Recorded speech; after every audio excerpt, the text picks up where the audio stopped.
Hello. I think we're live here. Welcome to the webinar this afternoon. My name is Adam Mentor, and I'm joined by Stephanie and Glenn. We're here to talk with you about the Green Building Certificate program that we're piloting as part of Autodesk Education. And so just first of all, a quick introduction to us.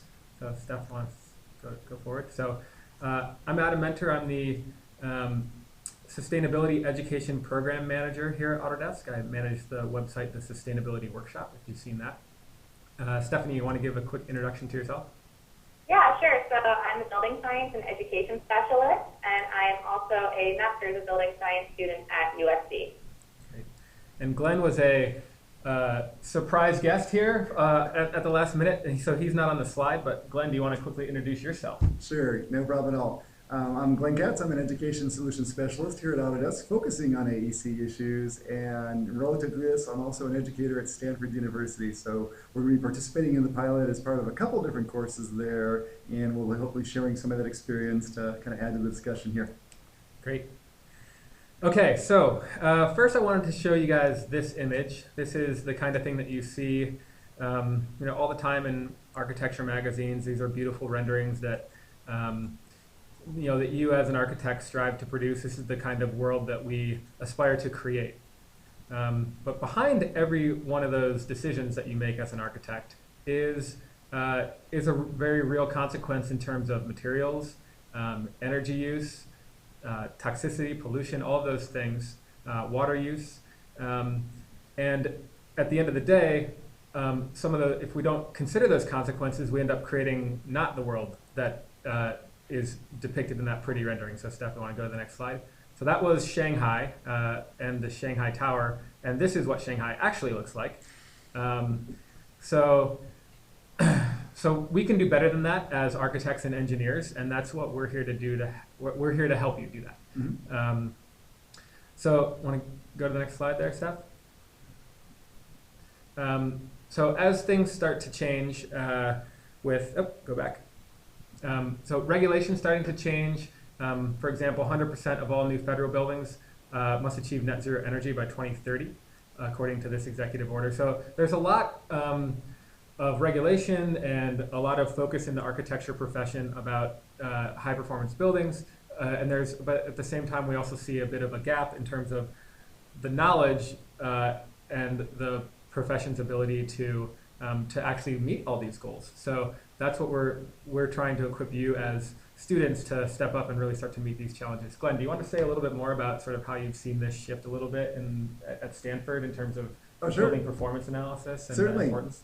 Actually, what's happened really at Stanford in the last several years is the whole Department of Civil Engineering and architecture programs have really focused on sustainability. That's really our most consistent thread that pulls us all together, really working to achieve that mission. And really, what we're finding is that there's a lot of sort of conventional wisdom that isn't so wise. There's a lot of thinking about what should work that when you really start digging into the analysis and doing the engineering, it turns out, some ideas are good, some aren't so good. And that's really why I'm loving the whole idea of like getting deeper into the analysis behind all this, because we really are trying to help the students understand how to make better design decisions and really do that just from the start.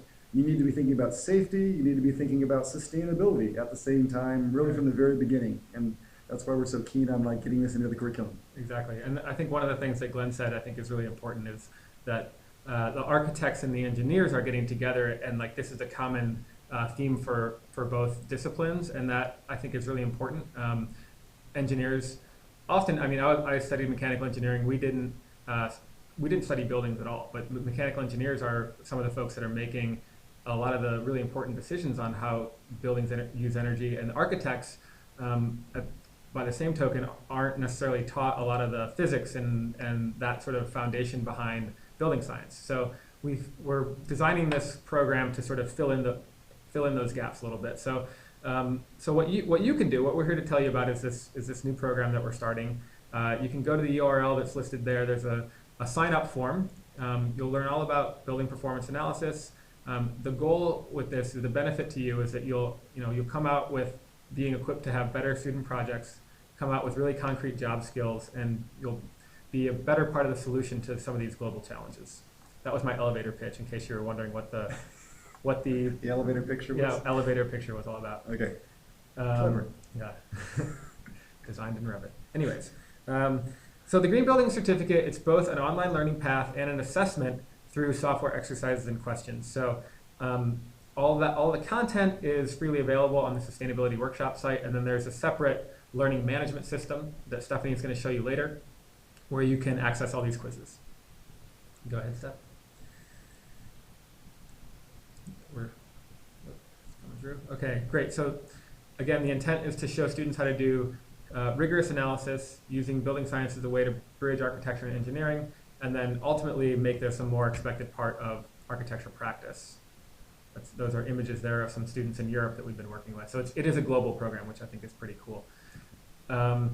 So topics that are covered in the modules of this course: climate analysis, energy loads, wind and airflow analysis, sun and shadow studies, solar radiation analysis, daylighting, and energy analysis. The order of those may shift based on what you have experience with. We're actually working out, figuring out like what the best order is right now as we speak. But Glenn, as somebody who teaches BIM within an architecture program at Stanford, like what do you say about these topics in terms of how they could complement a baseline understanding of Revit and modeling and things like that? What I'm really liking about sort of this whole range of topics is that there's a couple things going on. One is we're thinking about not only the climate side and really how to environmentally go ahead and take advantage of what's happening there to really we want to take advantage of the natural environment whenever possible before we start doing a lot of engineering interventions. So the idea here, you're looking at the outside of the building coming in, and we're starting to look at the energy use and the analysis of things that we can start doing mechanically. So you're getting the full range of things going across, and I think that's really the way we try to approach it as educators. We really want to start thinking about how we design things first to be compatible and work well synergistically with the environment, and then think about how we can go ahead and start tuning those loads mechanically. So I'm loving the breadth of what's happening here in the curriculum. This mirrors very nicely the way I think we try to teach it in our studios. So it literally looks like a very good coverage. Okay, great. So we're gonna keep going. One of the things I wanted to do quickly is to encourage all you guys to sign in and chat. So if you're probably looking at this through this Facebook page. If you click this check in and chat, you can ask us questions real time. Basically, we've got Paige in the room here with us. She's going to be monitoring that, and we'll basically pause us. And the benefit of doing this live is that you can ask us questions, and we'll respond. So we'll have some time for questions at the end, but check in and chat, both with each other as well as with us, and we'll do our best to work that in. And please do go ahead and check it in chat. It's much more interesting to answer your questions than just listen to us talk to each other. So Totally. Please do that. This is your big chance to put us on the spot. And Stephanie, we're not forgetting about you there. So what software tools does this cover? It primarily covers Vasari and Revit 2013, a lot of the similar tools between those two in terms of conceptual energy analysis, sun path, shadow studies, solar radiation analysis, looking at some wind analysis as well. And then Ecotech Analysis 2011 is really where we dive in deeper on things like energy loads and really a lot more in-depth tools for studying the sun and different ways of optimizing your building for the sun. And with a really good understanding of those fundamentals and those tools, that gives you a good foundation to go into some of the deeper tools like Green Building Studio or 3ds Max or Simulation CFD. Those could be part of a workflow for high performance buildings, but they're not covered in this course yet.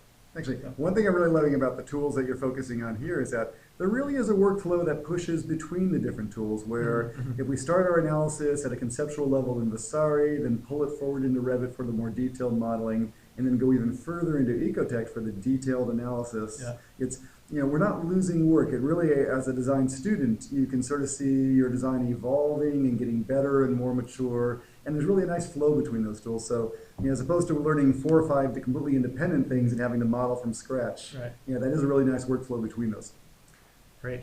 And a big point I want to make here, and this is kind of one of the fundamental things or reasons why we made this program, is that we have all these great tools and they're really easy, and sometimes they're too easy. And it's not the tools you've got, it's how you use them basically, because you can get analysis results really quickly and through some of our software. So this is a solar radiation analysis from either Basari or Revit, and too often what we hear from students is, oh yeah, I pressed the buttons and looked at the colors, but I wasn't really sure what to do about it. So this is a course to tell you, help you understand what to do about it. So I want to go to the next slide. So what we're really shooting for is design optimization based on the results. So this is an example sort of on the flip side where you start with some conceptual math of, I think this is an apartment complex or an educational complex, and they're looking at, for example, the daylight autonomy inside here. So what they're doing is, you can see how they've articulated the form of the building to really improve the amount of light that comes in the building, and you can see, okay, from these changes, we've gone from 24% daylight autonomy to 36%. So you'll learn all about daylighting autonomy, for example, in this course. I want to make a green building. How do I do that? So that is a very broad question. There's no one right answer to that question. It depends on a lot of things. But go ahead to the next slide. Like fundamentally, the toolkit that you need is like understanding the fundamentals of building science, and then having a strategic approach to analysis and design, using the right tools at the right time. So that's kind of what we're focusing on in the course. So just a quick example here, just to give you a more concrete sense of the types of things that you'd learn and how it might sort of ladder into a design process. So one of the first things that you'll learn about is climate. And so something like a psychometric chart might appear daunting at first, but there's ways of using it so you can get good design insights relatively quickly in terms of like, okay, based on my climate, what passive design strategies might be the most important for me. You can start to play with conceptual geometry and take a look at energy loads or gains and losses through a building. You might find that, for example, in the winter, if you're in a cold area of the world, you have a lot of heating loads, so you need to heat. But you also have a lot of sun. So how can you use passive heating to reduce your energy use? So then you can start to push into tools like the sun path diagram, understand how the sun moves up on your site. Then you can go even further using some of the tools in Ecotech to really understand where the strongest sun is coming from, what's overshadowing your building, really seeing things in lots of different ways.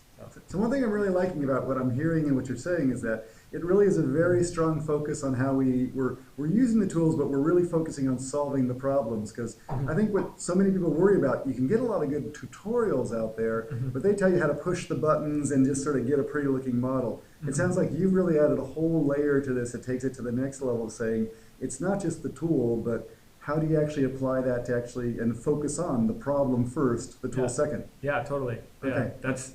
And you'll see it in a second here, some of the workflow diagrams that we're building up to help address that. And that's really sort of the main educational tool we've used for that. It's like helping to put the use of these tools in that type of a context. So once you figured out maybe how the sun's path moves, you can start to go even further by quantifying, the incident solar radiation on the buildings. That's the energy that the building will absorb not that it will absorb, that will strike the building, and the absorbed and transmitted radiation is a whole separate thing that you'd learn if you took the course, for example.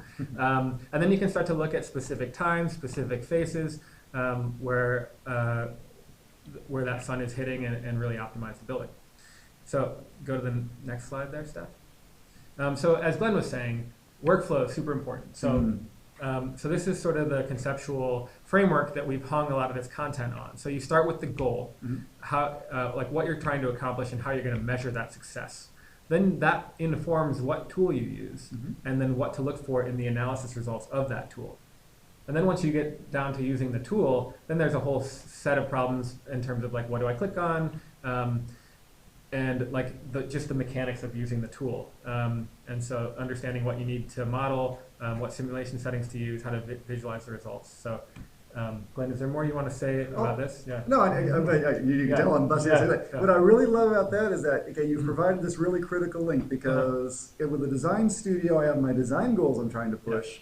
As I start to teach software, I have sort of the specific things the tool can do. But what I don't have is that overriding strategic process about how to use them. So that sounds like that's really a very important layer that this certificate's really pulling together and really bringing into the classroom that I don't think we have a very effective way of doing that so far. So that sounds like a real add. Yeah, totally. And that's the hope. And so this is an example of one of these workflow diagrams, sort of the higher level one for climate analysis. So taking a look at temperature and humidity, wind and sun, what are the different metrics you're looking at, what are the most appropriate tools to look at these things, and then once you get to the analysis, what to look for. So go to the next slide there, Steph.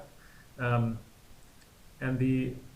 one of the things that we're trying to do is, so that helps you understand the process, and then there's infinite levels of depth underneath that. And so what we're trying to do is help you understand enough of the specifics so that you can actually tangibly use this on your project. So, I might not know how to use a psychometric chart or how to use the weather tool within Ecotect, but we have a video on that. And then we have reference articles to help you understand some of the basics behind things like solar position or direct solar gain. So these resources all sort of come together to help explain how to make it actionable in your process. And then to help really synthesize that knowledge and prove that knowledge, we have this whole series of online tests that Stephanie worked with us over the summer to develop and write a lot of these questions and software exercises. So Steph, do you want to explain more about what's happening here? Yeah, so currently we've organized it into 7 modules, as we saw earlier. And so for each module, there's 2 quizzes. Their first one is a multiple choice, kind of looking at the fundamentals, basically what's going on, what is the software considering. And then the second quiz is a software exercise where you're actually doing things within the software. So we'll give you a model file, and you're going to perform a solar radiation analysis on it, and you're going to report back to us what the values you got were, how you can improve it, or maybe add some shading to make it better. And so the next list lives in these quizzes, these types of questions. You have different multiple choice, matching, interpreting graphs, all sorts of questions. And we've also tried to work in a bunch of case studies based on real examples to kind of make it more tangible so you can see practical application of these.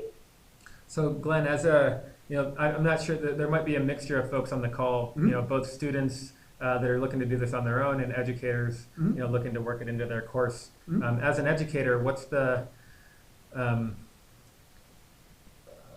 how could you use this type of material? What's the value of this? It clearly is it's adding to and really complementing a lot of the stuff that we're starting to cover in class and trying to add it in there. So I could think about using this in a number of different ways. Like, I think one of the ways I'm planning to use it at Stanford is, we have this BIM modeling class that's kind of very focused on the tools and using those. What I'd really like to do is work with a subset of the students on this pilot to go ahead and use this to really supplement their understanding of sustainability, really take it to a much deeper level in terms of understanding why we're using the tools for those. And for one group, I'm planning to meet with them just once a week. They're going to let them pretty much work on their own, but then go ahead and kind of meet as a group to talk about some of the issues, see if we can sort of like bring some additional discussion questions to the table and get some questions answered. So largely let them work independently, but then kind of have a meeting, like a seminar, we can bring them together.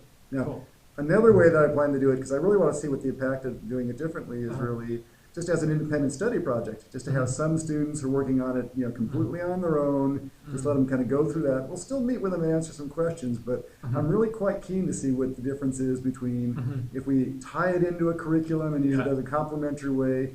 I think for a lot of students, though, who just really want to improve their skills, they're going to enjoy taking this on their own and really pick up the benefit of a whole other class. It's something that we don't have available to them in the curriculum right now, so I think they're really going to enjoy picking this stuff up and increasing their skills. Great. Cool stuff. You want to move forward? I think one of the next things is just, so here's some of the feedback that we've gotten so far. You can read the quote on there, but some of the things that we hear is that, I've worked with this tool before, but now I really understand how to use it more, properly within the context of a project. Other things that we hear, you want to move forward? Yeah, it's, this is effective. I'm going to use this in my future projects, and that's really the whole point. And then I think we had a third quote on there saying that, I've heard the concept of net zero energy buildings before, but never with so many suggestions for actually how to achieve it. It's like actually, for the first time, I'm learning how to design these buildings instead of it feeling like some dream or utopia. So I think we all like that quote in terms of I like love making it. stuff practical. Well, you're making it very actionable, and Yeah. I think that's what, for really as an educator, to really make this stuff, hit home with the students. It's great that we're teaching them principles and tools, but giving them a chance to sort of exercise that, internalize that, and really realize some success on their own. That's what students tend to be looking for. So, I think that making it actionable is where it really comes together. Yeah, great. So how long will this take me is a question that we get a lot. It depends on how much experience you have with the software. We've designed the course so that you don't have to do a lot of your own modeling. So if you're relatively new to some of these tools, you can jump in pretty quickly and really understand the analysis features of it. So that shouldn't be a barrier. But that said, if you're less familiar with the tools, it will take you longer. From the group of pilot students that we had over the summer, it took them about 16 hours to go through all the different modules, and that's the breakdown of how long each of those modules took. So it might take you less time if you have more experience. It might take you more. The students that we were piloting with did have some experience, so maybe plan on a bit more time if you haven't had experience with these tools. So it's like I also 6. think it's important. Go ahead, Stephanie. I also think it's important to know that when we did this pilot over the summer, it was a lot of international students, and this whole quiz is in English. So, you still can do it in a manageable amount of time, even if English isn't your first language. Yeah. So when you say 16 hours, is that like in 2 weeks, or can I take all semester, or because how intense is that 16 hours? It's as intense as you want to make it. Okay. We had some students that literally went through the whole thing in like a week and a half over the summer, and that was pretty intense, I think, for them. But we're starting the pilot here on Monday, and it's going to go until December, the middle of December. So you've got 3 months to. If you can find 16 hours in 3 months, you can learn a lot. Okay, so Yeah. an hour or 2 a week. Yeah. Yeah. That's not too bad. Relative to the value I'm getting out of it, that sounds like a pretty good investment. Yeah. You're hired, Glenn. I'm signed up. Okay.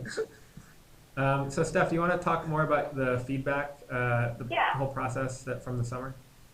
So I worked really closely with the students this summer as I was writing these test questions and software exercises. I was giving it kind of to a test batch of students, just so we could pulse, are these questions too hard? Is this quiz taking too long? Are there kind of software glitches that only work for me, but it doesn't work for someone else?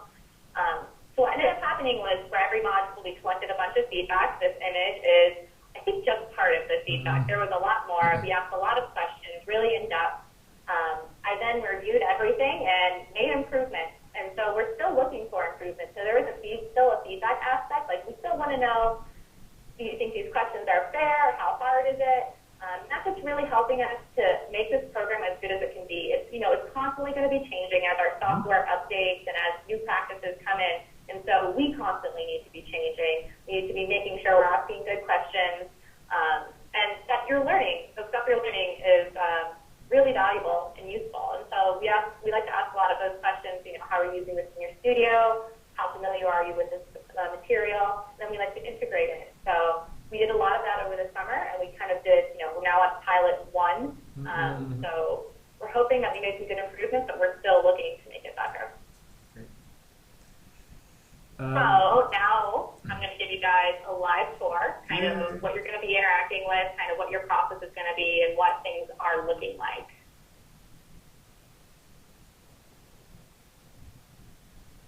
So this first page here is the link that we're going to show you again at the end of the presentation. It's just where you can sign up.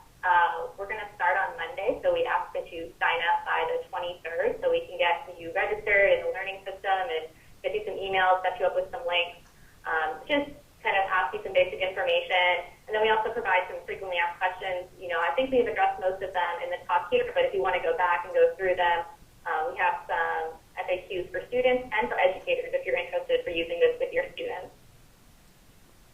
Next, you have a Getting Started guide, and we'll provide you all with these links in a follow-up email at the end of this webinar. So this Getting Started guide just kind of tells you, how to start navigating the content, what are best practices for taking the quizzes, just kind of how to work in the Green Building Certificate Program. What are the best ways for you to get the most out of this program?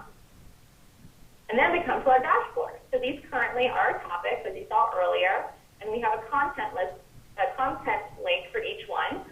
We have a playlist and like some kind of articles with images and videos, and it also gives you the quiz for each.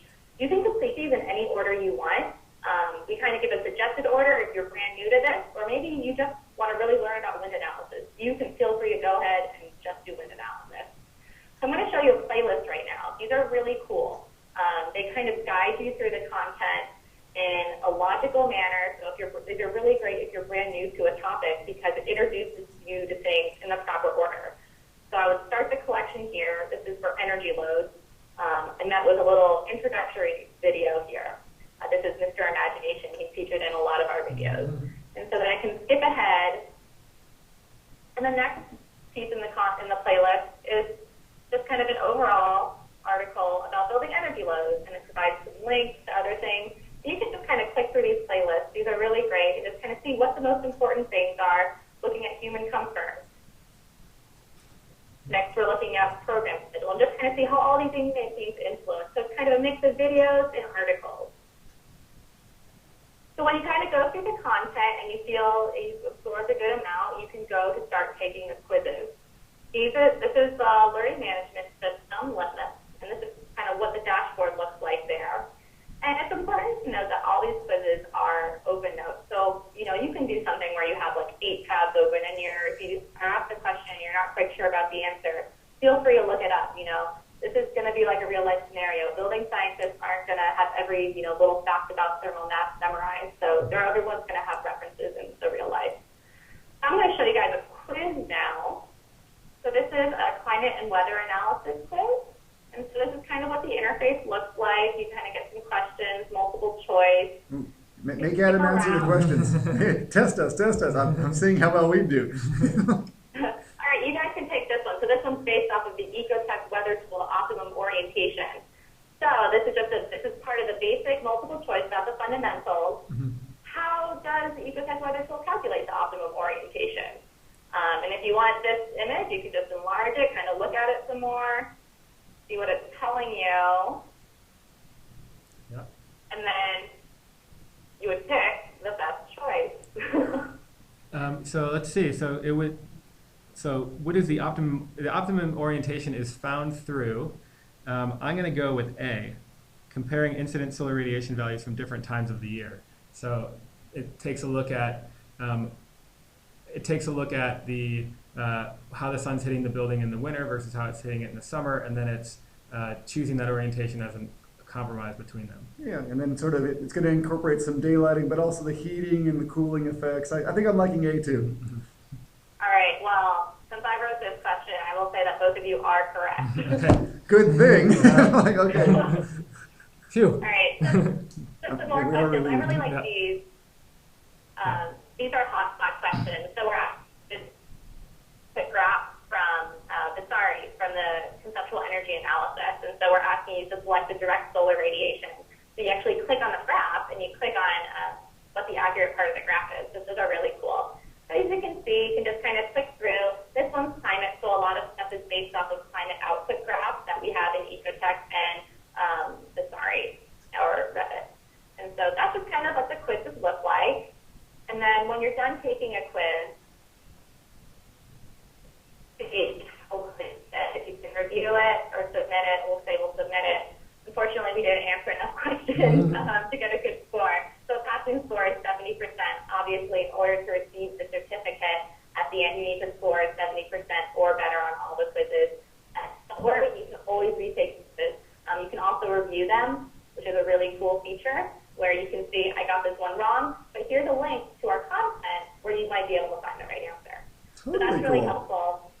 Yeah, that's awesome. That's something we added for this round of the pilot. And that's something we learned through the feedback from students. We learned that they really would have liked something like that, so we added it. And so hopefully with this next round, we'll get some more little tidbits that we can add and to make this program better. Fantastic. Great. Cool. Is there more that you wanted to share, Steph, or that's it? So yeah, I'm good with the tour. Okay, great. So I'll just go back up to this one. Yeah. So now is the time for your questions. So sign up now. The link is just sustainabilityworkshop.autodesk.com/GBC, There's a form right on that page. Again, sign up by this Sunday, and we'll get you in the system on Monday. And you can feel free to reach out to us. We have a helpline. That's actually another interesting point. We have a helpline, so if you have issues with the software, issues with one of the questions, you can email ecoworkshop@autodesk.com, and it will get to Stephanie and I, and we'll respond. I had a question for you, just to prove this is unscripted. Yeah. Like, hey, so my classes don't start till next week in terms of what's going on there. So, like, they probably won't hit the September 24th. Like, if it's October 1st and someone says, hey, I'd sure like to join into this pilot, is it still okay to like try to join in at that point, or does it really by September 24th? Is that a hard cutoff? It's not a hard cutoff. We're going to take the form down from the page, and then we'll have it so you can email ecoworkshop@autodesk.com if you want to be added. Okay, So that's what we'll do. The open call's open, but are closed. But okay. Exactly. So sounds good. Yeah, we'll have a little notes there saying if you want to join later, just email us and we can add you. And like we mentioned earlier, so you can access this content and the playlist all right now on the sustainability workshop. Just to take the quizzes is what you need to sign up for and what you need to register for. Great. So do we have any questions on from folks on the that are in the live stream? So can they spend the 16 hours during this time whenever they want to, or are they required to spend specific time? Yeah, it's whenever you want. It's totally self-paced. So yeah, however you can work it in. And it's not a hard cutoff at 16 hours. If it happens, I'm a little slow at things, so if it takes me 24, that's going to be okay? Yeah, totally. Okay. That's the empirical evidence that we've gotten so far based on the students. Stephanie was very quick. She got it all done in 4 hours, no doubt. Yeah. And Mike asked, he had signed up for the certificate program, but hasn't yet seen a confirmation. So are you sending confirmations on Monday when it kicks off? If you've signed up already, Stephanie's going to send you an email tomorrow. Right. You'll get a welcome email tomorrow, and then you'll get an invitation from the LMS to start taking the quizzes on Monday. So expect a welcome, here's what's up email tomorrow, and then another one on Monday. Great. And then Amir asked, how does Autodesk compare to other programs as far as energy and lead analysis? This is a good question. So the Green Building Certificate is focused on design process and high performance building design. LEED is a more prescriptive system that has like more of a checklist. A lot of the topics that are addressed in the Green Building Certificate will help you design a LEED accredited building. The software tools that are within the Green Building Certificate are not like, there's an energy analysis module within LEED. They're not approved for that module because they're a bit more simplified. So it's a great starting place, actually. If you've never done energy analysis before, some of the tools that we have through Revit and Vasari will help you understand the basics of that, and then you can move on to more complicated tools. And the reason why they're not accepted with LEED is that you don't have a lot of control over occupancy schedules and like HVAC system configuration and things that you do have with the more advanced tools. You'll learn the basics that will help you design green buildings in a way that's hopefully like more holistically than LEED. But in terms of the tools, energy analysis is not accepted for LEED. The daylighting stuff that you will learn will be accepted for the daylighting credits within LEED through Radiance and DaySim. So you're thinking about it very much in terms of, commercial, in terms of how you actually get the building LEED accredited it that way. From an educational standpoint, I can say that, like, actually a lot of the tools are very useful if you're trying to teach LEED principles in a classroom. Right. For example, in Green Building Studio, one of the different tools we kind of tie into, there actually is a lot of LEED feedback about if we improve the energy efficiency, how many credits you can get, or if you start doing sort of water measures to try to divert or do some rainwater harvesting. Again, there's some really quick feedback you can get on your designs in terms of understanding what the LEED impact would be. Even for the daylighting, actually, one of the professors I've been working with this last year showed me a really cool trick with an ecotech for using Ecotech to really get a very quick feedback on like the percentage of daylighting throughout the building and how you can demonstrate whether or not you're meeting the LEED criteria. So I'd say educationally, I think there's some very good tools for helping to teach the LEED principles and how to meet the criteria. But you're right, it's not good for the actual accreditation at the tail end of it all. Yeah, and I think, I don't know, Stephanie, do you want to, so both Stephanie and I have got, well, Stephanie has her LEED GA, and I'm a LEED accredited professional, and I think for both of us, we wanted to actually really produce this program as a supplement to LEED, because I think we both felt like we didn't, like, I was going into it wanting to learn like a lot about green building, and I felt like I learned more about the LEED system than about green building. Yeah, it kind of told us what the problem, LEED really addresses what the problems are.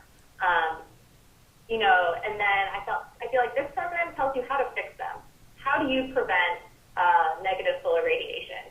Stuff like that. So I think, you know, applying it to the design is really kind of where the difference is and where the benefit and the value is in this program. So I'd say it's really, this seems like it's a lot more holistic. The LEED focuses on sort of a very specific approach, which was a good kind of first way of focusing people on some key issues. But this is really saying, hey, let's look much broader at the implications and you know, try to understand the whole ecosystem. Yeah, and it's performance-based design. And LEED is holistic too, it's just a different approach. So yeah, it's good. Other questions? Yeah, Mike Newby said that we mentioned how parts of the quizzes are using some of the actual programs, and then they're asked to answer questions. Will the participants need to download any of these programs prior to starting the pilot? Yeah, all of the programs are available for free if you're a student. So there's links to download from the links that Stephanie showed. From the dashboard link, it has links to download all the programs, and really it's just Ecotech and Vasari are the two that you need, and then you'll have to download some plugins, Daysim and Radiance, when you get to the daylighting modules. So yes, so the answer is yes, and you can download them as you need them. Okay, that's all. Okay, great. So that's, I think if there's other questions on the line, let us know. Do you guys have anything else you want to convey to the audience here?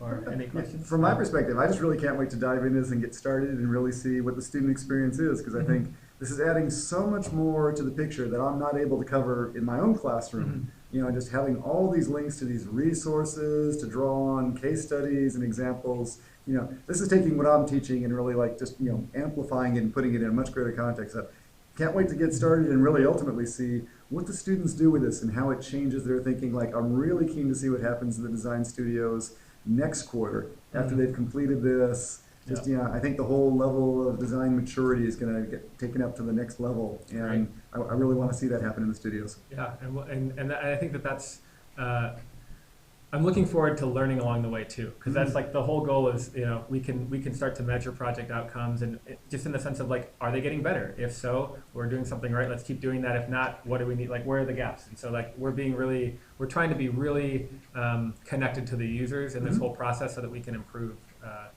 outcomes. Another question? Yeah, so Mike asked, if this goes well, will you make it a paid course, or do you plan to always make it? That is a good question. I need to talk to other people within Autodesk to figure that out.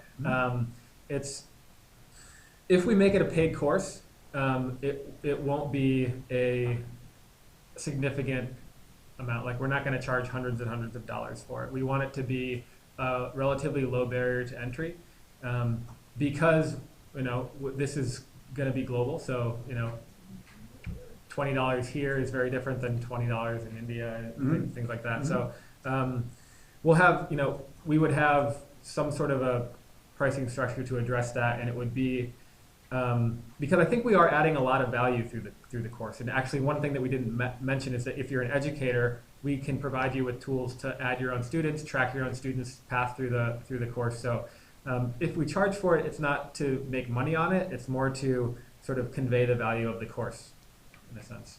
Sure. So I have a question for you relative to that whole thing about students versus educators. So students go directly to the page and sign up. Okay, if you're a faculty member and you're sort of keen on doing this with a whole group of students, do you also sign up for the web page, or do I send you an email message, or how do they get enrolled?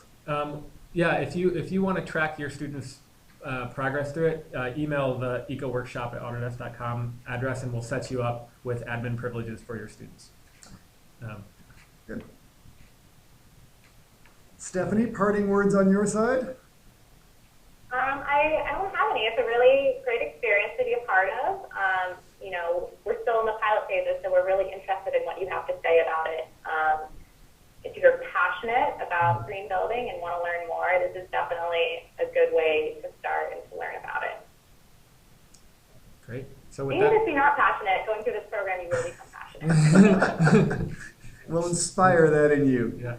Hey, actually, before we, yeah. So Stephanie wrote a great blog article on the sustainability workshop. I'm just going to show you guys it.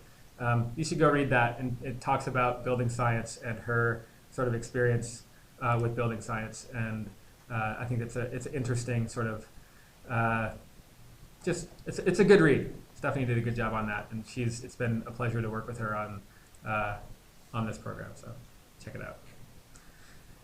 All right. Well, with that, thanks for joining. We look forward to being in touch. Feel free to reach out if you have further questions down the road, and have a good rest of the day.